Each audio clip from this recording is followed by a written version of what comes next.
My name is Rodney Allen, and I'm 67 years old. I was born in Raleigh, North Carolina, but I grew up in New York City. I had 3 sisters and 3 brothers. I was the oldest, so I always had to set the example. But my father and myself, we had problems. Things that got bad, and before things went from verbal to physical, I just moved out. When I was 17. In 1979, my mother developed breast cancer. Really hurt me. And she died in 81. I didn't care about a lot of things after that.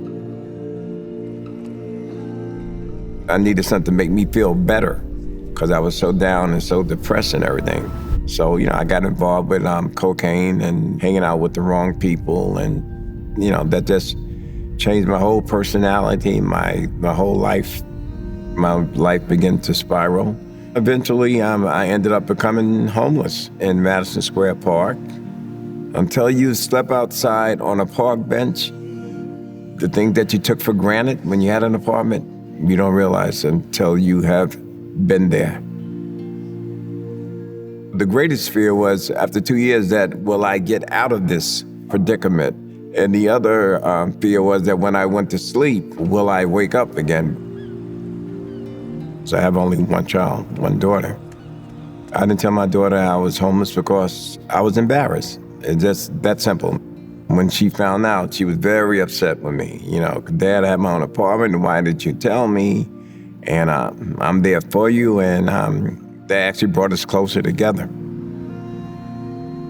That was the loneliest time in my life. My self-esteem was very, very low. It was an all-time low, to be honest with you. If there's a God, how did I end up like this? Bob Moore, he would come to the park because he worked for the Midnight Run. That's where you deliver clothes to the homeless. One day he came out of nowhere and said, how are you? I said, how am I? First of all, I'm homeless, I don't have a job, I'm starving, I have no money.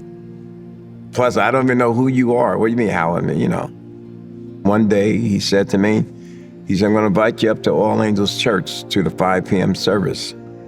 So, well, I don't know if I'm ready to go to church, So he said, Rodney, after the 5 p.m. service, we have a community meal so where you can have dinner, you can eat. First time I came here, I just felt I should have been going to church before I had this problem, before I became homeless. When I came back like the second and third time, I just started feeling a little bit better about myself.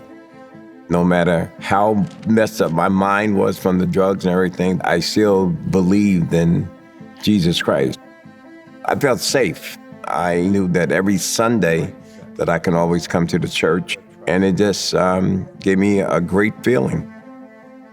More hope than I've had in like 15 years, My journey coming to Christ was mentored by one of the pastors at All Angels Church.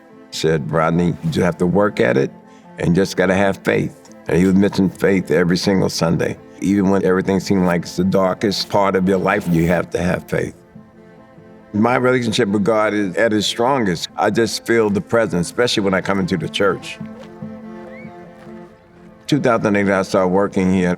That was like the stepping stone of getting my life back together again. I eventually got an apartment in 2009.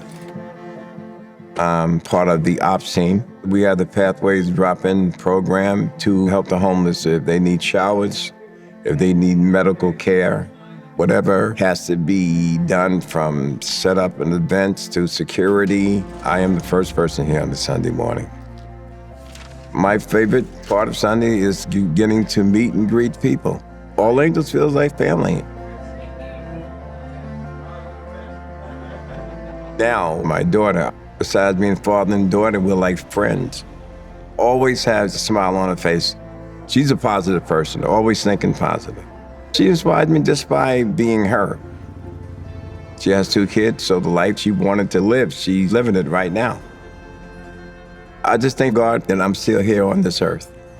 I serve God by loving his people at this church and giving back to the church and giving back to the same people who I walked in their shoes years ago. No, I've came a long way, yes. I'm proud of that. I'm just happy that I believed in God and God believed in me, and that's one of the reasons I'm still here now. Faith is real. God is real.